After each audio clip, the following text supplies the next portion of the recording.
Halo, ketemu lagi dengan saya Nuning Kurniasi, pengampu mata kuliah perancangan basis data pada program studi Perpustakaan dan Sains Informasi Fakultas Ilmu Komunikasi Universitas Padjadjaran. Di video ini kita akan melanjutkan materi tentang normalisasi dalam perancangan database.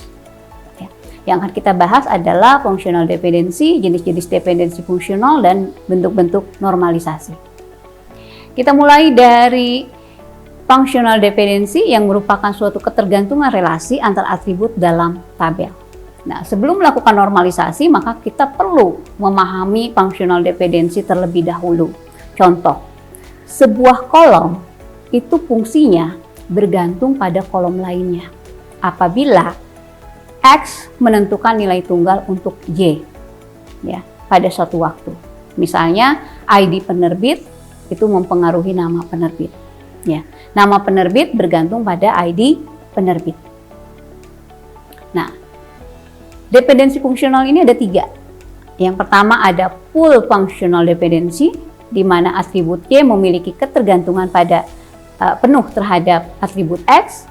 Kemudian ada partial dependency apabila terdapat 2 atribut dan salah satu atributnya memiliki ketergantungan terhadap atribut lain, dan transitive dependency, atribut Y memiliki ketergantungan terhadap atribut X bila atribut Y memiliki ketergantungan X dan Y memiliki ketergantungan terhadap Z. Sementara itu, bentuk normalisasi ini ada banyak ya. Ada beberapa bentuk normalisasi, ya, ada bentuk normal 1, bentuk normal 2, dan bentuk normal 3, kemudian bentuk normal 3.5 atau disebut dengan Boy's Code, ya, kemudian ada bentuk normal 4, bentuk normal 6, 7 gitu ya, dan seterusnya gitu ya. Jadi ini beberapa bentuk dari normalisasi. Kita kasih contoh di sini ada sebuah tabel. Ini yang terlihat di layar adalah tabel buku ya, dengan fieldnya judul, pengarang, subjek, ISBN, halaman, dan penerbit. Apabila kita melihat tabel ini, kita akan lihat di sini masih terjadi redundansi data. Ya, misalnya saja, nama pengarang itu, kalau pengarang produktif itu pasti akan berulang. Subjek juga pasti akan berulang. Ya. Kemudian penerbit juga pasti akan berulang. Nah, artinya tabel ini memerlukan proses normalisasi. Ya, artinya belum normal ya. Nah, kita melakukan normalisasi pertama, di mana syarat dari normalisasi pertama itu semua nilai haruslah yang terkecil, di mana setiap baris itu harus unik menggunakan kunci primer. Keuntungan dari normal 1 adalah mudah untuk mencari atau mensortir data, lebih berskala, setiap baris dapat diidentifikasi untuk pembaharuan atau update. Caranya, nah ini cara untuk membuat normal 1, mengeliminasi kolom yang sama pada sebuah tabel dan membuat tabel yang berbeda untuk setiap kelompok yang datanya berhubungan, dan identifikasi setiap baris dalam kolom yang unik dan gunakan kunci primer pada kolom.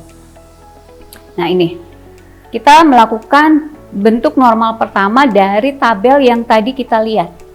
Ya, di sini ada tabel buku, tabel pengarang, tabel subjek, dan tabel penerbit.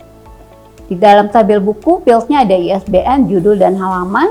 Di dalam tabel pengarang ada ID pengarang, nama pengarang, dan nama pengarang itu terbagi menjadi 2, nama awal dan nama akhir atau first name dan last name gitu ya. Kemudian di subjek ini ada nomor kelas dan subjek, di penerbit ada ID penerbit, alamat, kota, provinsi, kode pos. Kalau misalnya kita lihat bentuk normal 1 ini ya, kita lihat bahwa di sini juga kita masih memerlukan proses untuk normalisasi yang kedua. Ya, misalnya saja di sini kan kota, kode pos ini ya, ini bisa dihubungkan ya. Kita lihat bagaimana kita memproses bentuk normal 1 menjadi normal 2. Ini syaratnya tabel harus dalam bentuk normal pertama tadi sudah menggunakan kunci komposit ya. Semua kolom dalam tabel dalam sebuah baris itu harus merujuk pada kunci masuk. Keuntungannya meningkatkan efisiensi penyimpanan, mengurangi pengulangan data. Caranya penuhi semua persyaratan bentuk normal pertama, hapus subset data yang dipergunakan untuk baris berganda pada tabel, dan tampilkan pada tabel terpisah, buat hubungan antar tabel baru dan tabel-tabel pendahulunya melalui kunci tamu atau kunci asing. Nah, ini tadi ya, ISBN menjadi kunci asing ya, dari ID penerbit. Ya, jadi ISBN dihubungkan dengan ID penerbit. Kemudian tadi ya masih ada yang belum normal, sehingga kita masuk ke normal 3. Syaratnya penuhi persyaratan bentuk normal kedua, hapus semua kolom yang tidak tergantung pada kunci primer. Nah, ini tadi ya penerbit dengan kode pos tadi. Kita buat bentuk normal ketiganya. Nah, setelah kita lihat bentuk normal ketiga ini, sepertinya ini sudah normal ya, sehingga kita tidak perlu lagi melanjutkan proses ke normal 3, normal 4, 5 dan seterusnya. Jadi di sini cukup sampai normal ketiga. Tetapi kalau misalnya normal ketiga ini masih belum normal, ya masih memerlukan normalisasi, maka kita bisa lanjutkan ke normal 4 dan selanjutnya. Ya. Nah, ini bentuk normal 1 sampai 3 ya, yang atau 3.5, 4 gitu ya, bisa Anda pelajari juga. Gitu ya. Nah, ini contoh dari bagaimana kita melakukan normalisasi pada sebuah database. Ya. Terima kasih banyak. Apabila ada pertanyaan, Anda bisa menghubungi saya melalui email saya di nuning.kurniasi@unpad.id atau melalui program studi perpustakaan dan sites informasi. Terima kasih banyak. Assalamualaikum warahmatullahi wabarakatuh.